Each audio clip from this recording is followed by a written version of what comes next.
warahmatullahi wabarakatuh. Selamat pagi rekan-rekan Bapak Ibu Guru CGP Hebat Angkatan 10. Saya Rona dari SDN Kapuk 14 Bagi bersama rekan saya. Saya Muhammad Yuda Yusuf Eka Bahtiar. Saya Dwi Susanto. Kami dari SDN Kapuk 14 Pagi Jakarta Barat. Kami akan mewawancarai kepala sekolah kami yaitu Bapak Suprapto. Ya, bersama Bapak Suprapto MPD sebagai bentuk pemenuhan dari tugas demonstrasi kontekstual modul 3.1. Oke, baik Pak. Langsung saja Pak ya. Saya ingin bertanya kepada Bapak mengenai dari tugas kami dari Calon Guru Penggerak Pak. Baik, yang pertama Pak, bagaimana Bapak selama ini dapat mengidentifikasi kasus-kasus yang merupakan dilema etika atau bujukan moral? Terkait dengan kasus-kasus dilema etika atau bujukan moral itu sebagai pemimpin pembelajaran atau kepala sekolah yang saya alami ini tentunya mempunyai pengalaman yang masing-masing ya. Jadi bagaimana untuk menghadapi masalah tersebut. Nah, kalau menurut saya bagaimana untuk menghadapi masalah tersebut yaitu yang pertama yaitu kita identifikasi dulu permasalahan tersebut, kemudian kita petakan dulu dari masing-masing masalah tersebut, nah baru kita cari solusinya. Nah, ini tentunya perlu berlatih bagaimana kita mendapatkan bagaimana keputusan terbaik ketika kita menghadapi masalah tentunya terkait dengan dilema etika tersebut, karena dilema etika ini kalau menurut saya perlu latihan bagaimana memecahkan masalah dengan solusi terbaik. Jadi yang pertama identifikasi dulu ya Pak ya? Iya, mengidentifikasi masalah, kemudian kita petakan, nah, baru kita membuat rumusan solusi bagaimana kebijakan yang kita ambil sebagai solusi terbaik untuk pemecahan masalah tersebut. Baik Pak, untuk pertanyaan selanjutnya Pak, bagaimana Bapak menjalankan pengambilan keputusan di sekolah, terutama untuk kasus-kasus di mana ada dua kepentingan yang sama benar atau sama-sama mengandung nilai kebajikan? Ya, ketika kita menghadapi masalah yang tadi Pak disebutkan bahwa ini memang ya masalah tersebut itu kadang-kadang perlu bagaimana kita mengantisipasi dari masalah tersebut, karena kadang-kadang masalah tersebut timbul seperti dilema etika yang kita alami itu kadang-kadang di satu sisi terkadang di sana benar dan kadang yang kita ambil juga keputusan yang kita ambil juga belum tentu benar. Nah, ini menurut saya memang sangat luar biasa kasus seperti ini. Nah, bagaimana untuk memutuskan kasus dilema etika itu tentunya kalau menurut saya harus melakukan refleksi diri ya. Jadi kita refleksi dulu ya, kita berhenti sejenak menenangkan pikiran dulu ya. Ketika kita menghadapi kasus dilema etika, jangan langsung mengambil sebuah keputusan. Perlu kita ketenangan hati, refleksi diri. Kemudian setelah kita tenang, kita merefleksi apa sih yang terjadi, solusi apa sih yang mungkin kita ambil. Nah, baru kita bisa mengajak dari teman-teman atau rekan-rekan untuk berkolaborasi, karena kebijakan yang kita ambil ini kan menyangkut kepentingan dari seluruh warga. Tentunya keputusan bersama itu lebih baik daripada keputusan pribadi.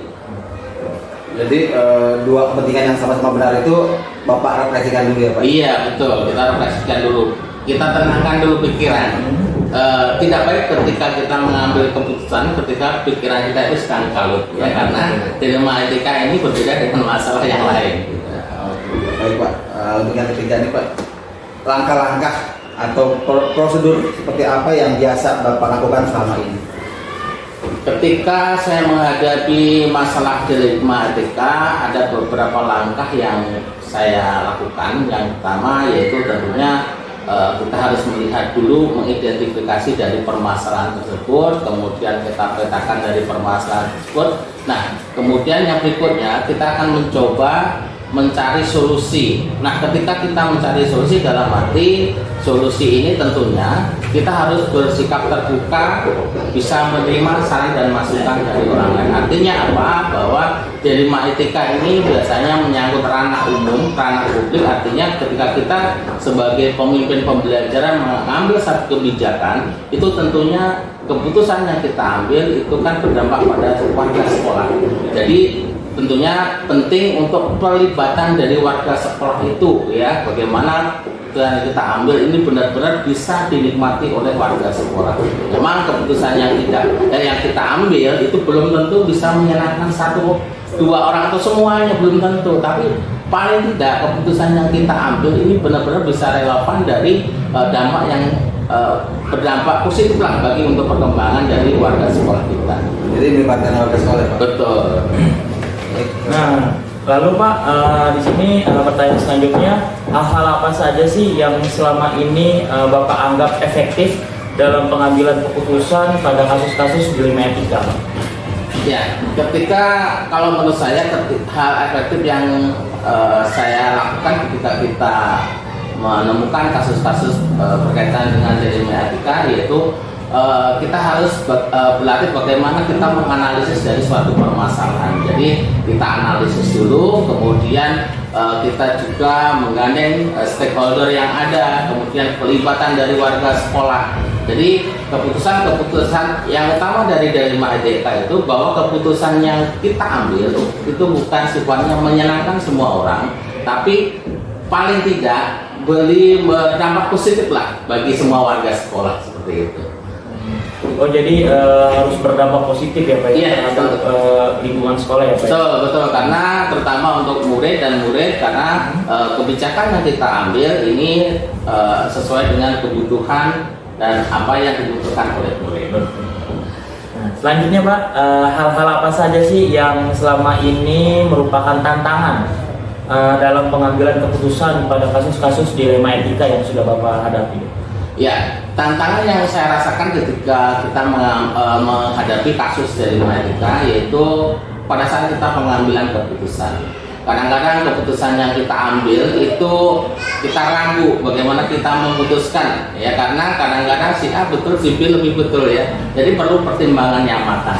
Yang terpenting ketika kita menghadapi kasus dilema etika yaitu utamakan fokus pada tujuan dan dampaknya dulu. Ya, ketika tujuan dan dampaknya sudah misalkan bisa diwujudkan, bisa difokuskan, nah itu yang bisa ambil. Memang keputusan yang kita ambil seyogianya memang harusnya bisa menyenangkan semua pihak. Namun kasus dilema etika tidak begitu. Belum tentu semua orang itu bisa senang dengan keputusan kita. Namun dampak positif yang perlu kita pertimbangkan bagaimana bisa yang keputusan yang kita ambil itu berdampak positif pada warga sekolah, terutama murid. Yaitu kita berpegang pada kebijaksanaan juga kepada kebijakan. Nah, itu lebih luas. Kadang-kadang kita memang sih ketika kita mengambil keputusan dilema etika memang harus sesuai aturan, namun juga sesuai dengan bagaimana kebijaksanaan juga sehingga bisa luas untuk keputusannya. Oke, baik Pak. Untuk pertanyaan selanjutnya, Bapak sebagai kepala sekolah itu ketika akan menyelesaikan sebuah permasalahan dilema etika, apakah Bapak itu memiliki jadwal tertentu atau langsung Bapak selesaikan di tempat? Ya, ketika kita menghadapi satu permasalahan dilema etika, kalau menurut saya pribadi dan saya lakukan itu biasanya sih saya mengambil waktu tertentu. Artinya apa? Bahwa keputusan dilema etika itu perlu pemikiran yang panjang. Artinya perlu berproses, tidak serta-merta keputusan kita ambil dalam suasana mungkin pikiran kita lagi kalut atau panas. Nah, kejernihan itu tentunya yaitu kembali kepada diri kita. Kita merefleksikan dulu apa sih yang sudah terjadi, masalah sebenarnya apa, kemudian dampak yang terpenting untuk peserta didik itu apa nantinya. Nah, setelah itu kita bisa membuka diri bagaimana kita berkolaborasi, karena bagaimanapun juga keputusan yang kita ambil di satu sisi itu tetap lebih baik keputusan itu keputusan bersama. Kita kolaborasi dengan Bapak Ibu guru, kemudian dengan teman-teman mitra yang ada di sekolah, sehingga keputusan yang kita ambil itu paling tidak ya bisa berdampak positif lah dengan semua warga sekolah. Selanjutnya, apakah ada seseorang atau faktor-faktor apa yang selama ini mempermudah atau membantu Bapak dalam pengambilan keputusan? Terkait dengan kasus dilema etika, tentunya memang kita harus membuka diri ya. Jadi kita tidak bisa tertutup, artinya keputusan itu kita ambil sendiri. Karena keputusan tadi, ketika kita mengambil keputusan dilema etika, kita mengambil keputusan secara pribadi, tentunya lebih baik ketika keputusan itu diambil bersama. Nah, biasanya yang pertama yaitu setelah saya melakukan refleksi, saya biasanya memanggil wakil kepala sekolah dulu.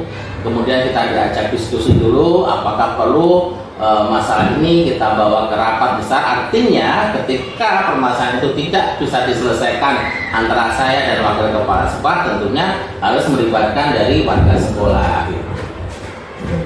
Oke, baik Pak. Dari semua yang sudah Bapak sampaikan sebagai kepala sekolah, pengalaman Bapak gitu tentu lebih banyak. Dan dari pengalaman Bapak itu, apa yang bisa Bapak jadikan pelajaran?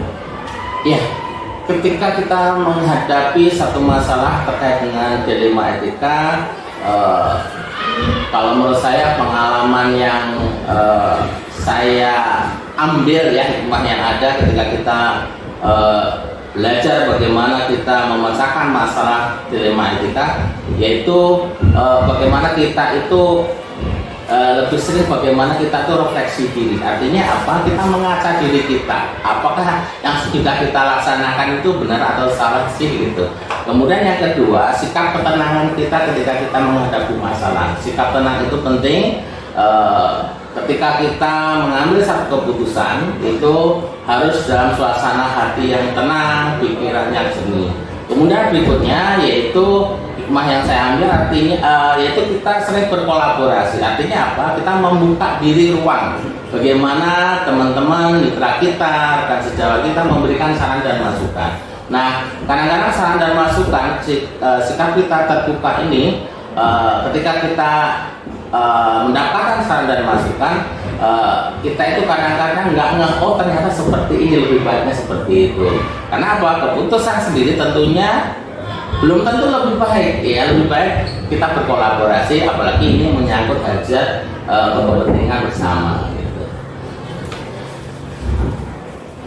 Ya, baik Pak, kalau gitu terima kasih banyak atas waktu yang sudah Bapak berikan kepada kami. Terima kasih untuk kesempatan Bapak untuk bisa menjawab semua pertanyaan-pertanyaan dari kami, dan pastinya semua pengalaman Bapak juga sangat berharga bagi kami.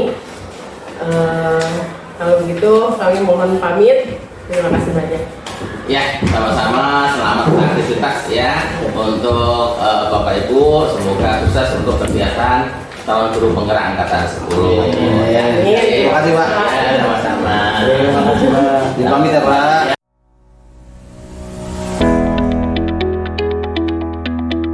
Assalamualaikum warahmatullahi wabarakatuh. Kami dari calon guru penggerak angkatan 10 SDN Kapuk 14 Pagi Jakarta Barat, bersama saya Rona, kemudian rekan saya Muhammad Yuda Yusuf Eka Baktiar, dan rekan saya Dwi Susanto. Kami akan mewawancarai Ibu Ike Septia Lestari selaku kepala sekolah di SDN Pejagalan 01. Oke. Tugas kami ini sebagai pemenuhan dari demonstrasi kontekstual modul 3.1. Oke, baik. Selamat siang Bu. Selamat siang Pak. Mohon maaf mengganggunya Bu. Oh iya. Saya dalam memenuhi tugas selaku penggerak angkatan 10 ingin mewawancarai Ibu Ike Septia Lestari selaku kepala sekolah di SDN Pejagalan 01. Nah, baik Bu, langsung yang pertama ya Bu ya. Ya. Selama ini bagaimana Ibu dapat mengidentifikasi kasus-kasus yang merupakan dilema etika atau rujukan moral? Baik. Jadi selama ini selama saya menjadi kepala sekolah belum terlalu lama ya, baru kurang lebih 8 bulan saya jadi kepala sekolah. Tentu saja sudah dihadapkan dengan berbagai permasalahan atau kasus. sini cara saya untuk mengidentifikasi kasus tersebut merupakan dilema etika ataupun bujukan moral, biasanya saya lihat dulu dari pilihan-pilihan yang dihadapkan kepada saya. Contoh misalkan ketika saya dihadapkan kepada pilihan yang satu benar dan yang satu benar, lalu di dalam pilihan tersebut tidak ada aturan atau regulasi yang dilanggar, tidak ada nilai-nilai moral yang dilanggar, itu dapat saya pastikan bahwa itu adalah dilema etika. Dan sebaliknya, misalkan dalam suatu kasus atau permasalahan, saya dihadapkan kepada dua pilihan, yang satu benar dan yang satu salah, apalagi di situ ada melanggar regulasi yang ada, itu dapat saya simpulkan bahwa itu merupakan bujukan moral. Itu sih Pak. Oke, jadi yang satu benar. Iya, Yang kalau benar dan benar itu dilema etika, tapi kalau benar dan salah itu merupakan bujukan moral. Tentu saja kalau bujukan moral kita sudah dapat dengan mudah untuk memutuskan ya mana yang harus kita ambil keputusannya. Kalau dilema etika tuh yang kadang-kadang banyak yang harus kita pertimbangkan. Oke, baik Ibu, terima Ya. kasih. Pertanyaan kedua, selama ini bagaimana Ibu menjalankan pengambilan keputusan di sekolah, terutama untuk kasus-kasus di mana ada dua kepentingan yang sama, benar atau sama-sama mengandung nilai kebajikan? Ya, berarti sama-sama benar, berarti dapat kita simpulkan itu merupakan dilema etika ya Pak. Biasanya kalau saya mendapatkan kasus atau permasalahan yang benar versus benar itu, biasanya saya identifikasi terlebih dahulu, saya cari tahu dulu, saya gali dulu informasi terkait kasus tersebut. Nah biasanya kalau memang sudah pasti benar dan benar ini dalam saya menentukan, saya akan mencari mana keputusan yang dia itu mementingkan untuk kepentingan orang banyak. Biasanya saya seperti itu. Jadi kadang kan ada yang berpihak hanya pada individu-individu tertentu. Nah ada juga yang kalau kita ambil yang ini, kita akan mengakomodir kepentingan orang banyak. Biasanya saya akan memilih yang lebih banyak untuk kepentingan orang banyak. Jadi mengidentifikasi dulu ya Bu ya? Ya. Baik, terima kasih.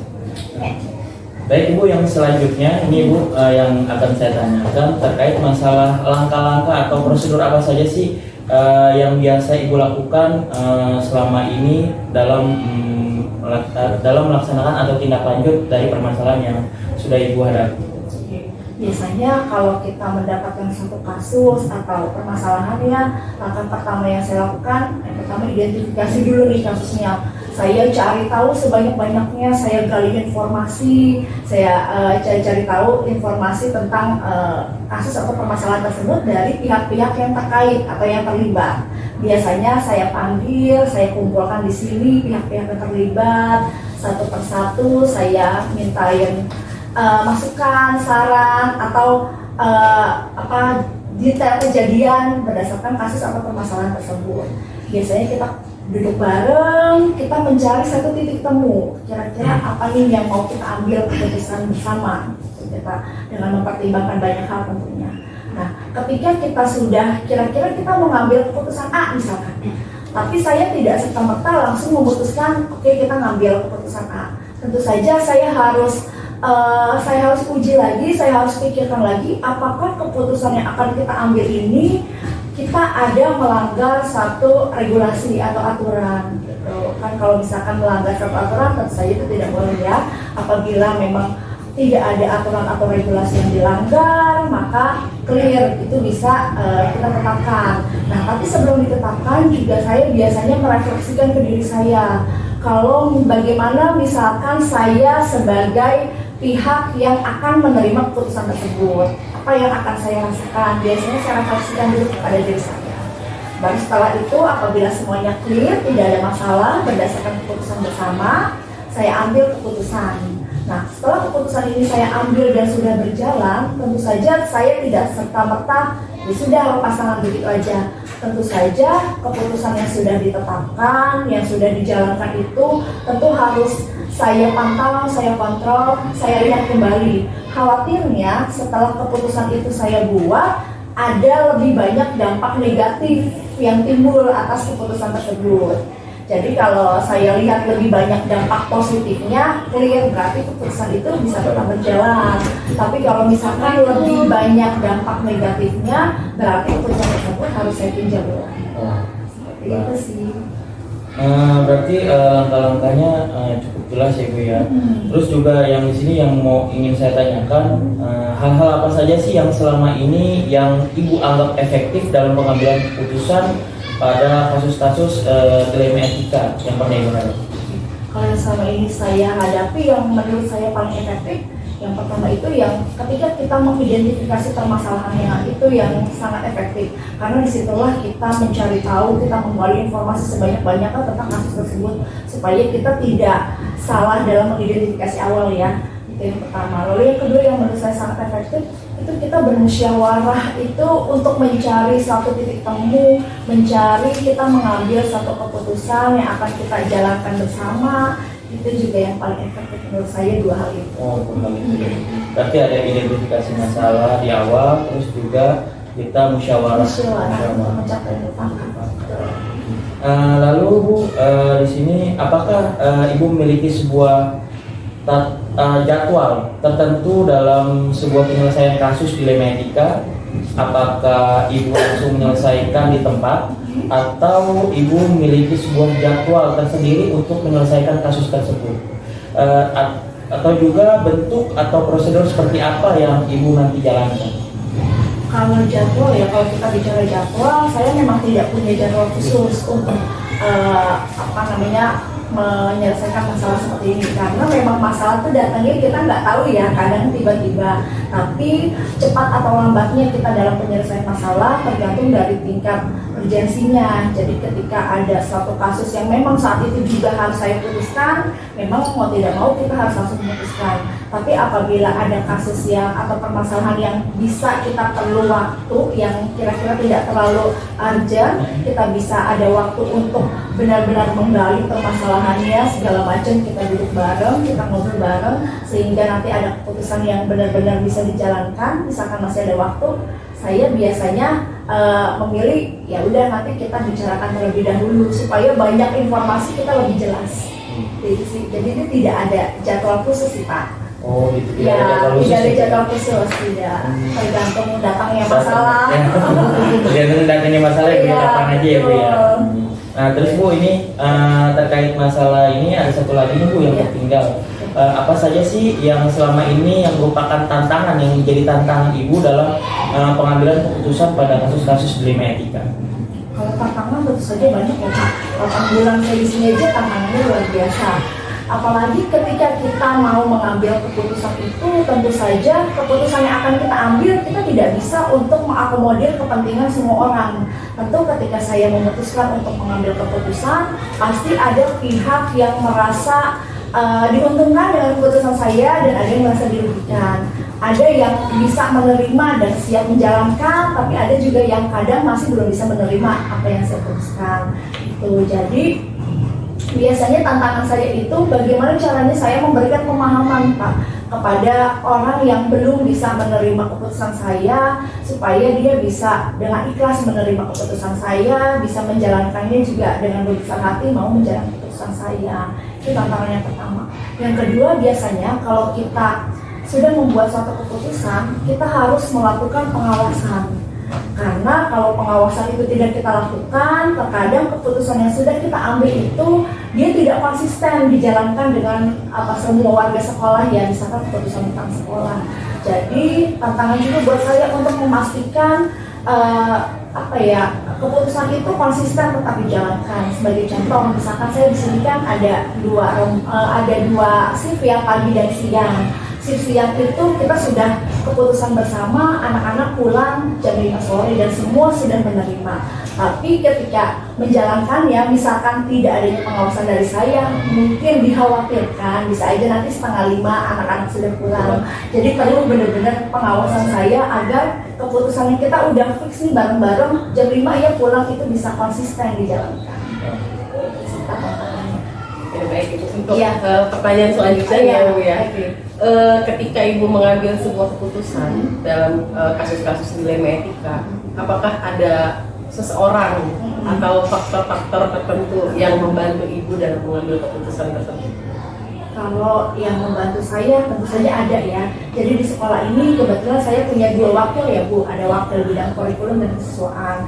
Itu yang benar-benar sangat membantu saya dalam saya setiap mengatasi permasalahan yang ada di sini. Biasanya kalau ada kasus atau permasalahan, saya selalu sharing sama mereka. Kita bareng-bareng untuk bagi tugas untuk kita sama-sama cari informasi, gali informasi supaya kasus itu kita benar-benar tahu benar itu sebabnya apa dan kenapa. Dan selain wakil itu, saya juga ada guru-guru senior kan yang di sini yang memang sudah lebih dulu di sini dibanding saya, yang pasti pengalamannya juga luar biasa. Mereka sudah banyak sekali, sudah paham dengan karakter-karakter di sini. Biasanya saya mintain pendapatnya juga. Bahkan biasanya sering juga ada pada beberapa kasus atau permasalahan itu nggak nyampe ke meja saya. Jadi selama wakil saya bisa mengatasi, saya hanya terima laporan, Bu kemarin ada masalah seperti ini sudah kami atasi, jalan keluarnya seperti ini sudah. Jadi kalau ada kasus atau permasalahan yang sekiranya bisa mereka atasi di bawah dulu gitu. Kalau memang mereka sudah tidak bisa, baru naik ke saya. Itu sih Bu kira-kira. Luar biasa ya Bu ya. Jadi mungkin dari semua pengalaman Ibu ketika menghadapi sebuah kasus dilema etika, kemudian dari semua keputusan-keputusan yang Ibu ambil gitu, kira-kira dari semua yang pernah Ibu alami, apa sih yang bisa Ibu petik, pengalaman apa yang bisa Ibu petik dan sharing kepada kami? Ya, jadi dari 8 bulan ini ya saya dipaksa untuk belajar mengambil keputusan sendiri ya, keputusan yang lumayan besar kalau menurut saya, karena untuk sekolah dan dampaknya untuk seluruh warga sekolah ya. Yang pengalaman yang saya ambil, jadi kita itu ternyata kita itu tidak bisa mengambil keputusan hanya berdasarkan kemauan kita, hanya berdasarkan ego kita. Ada langkah-langkah yang harus kita tempuh untuk untuk mengambil keputusan supaya keputusan itu benar dan tepat untuk semuanya. Kadang kita kalau hanya mengandalkan ego, kemauan sendiri, oh ya udah saya ambil keputusan, saya maunya begini ya seperti ini. Tapi ternyata tidak bisa. Jadi ada langkah-langkah yang harus kita lakukan. Kita benar-benar harus kulik dulu nih masalahnya apa, kita cari dulu pihak-pihak yang terlibat, kita uji lagi apakah ini ada yang dilanggar, kita refleksikan, baru kita setelah kita jalankan pun ada yang harus kita pantau lagi apakah keputusan yang kita ambil itu sudah benar. Itu sih jadi pelajaran yang selama ini saya petik dalam memutuskan dilema etika ya. Kalau rujukan moral mungkin lebih mudah ya, karena kita sudah tahu yang benar dan yang salah. Itu Ibu. Luar biasa sekali ya perbincangan kita dengan Ibu Ike. Oke, sungguh menjadi pelajaran bagi kami dan pengetahuan baru juga bagi kami yang masih belajar juga ya Bu. Sama-sama belajar. Terima kasih banyak Ibu atas waktunya yang sudah diberikan kepada kami.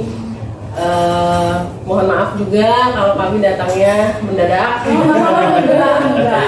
Jadi terima kasih banyak atas semua jawaban-jawaban Ibu yang luar biasa dan bisa kami jadikan sebagai panutan juga. Amin. Semoga Bapak dan Ibu segera berkesempatan juga sebagai menjadi pemimpin pembelajaran ya. Terima kasih Bu. Iya, sama-sama.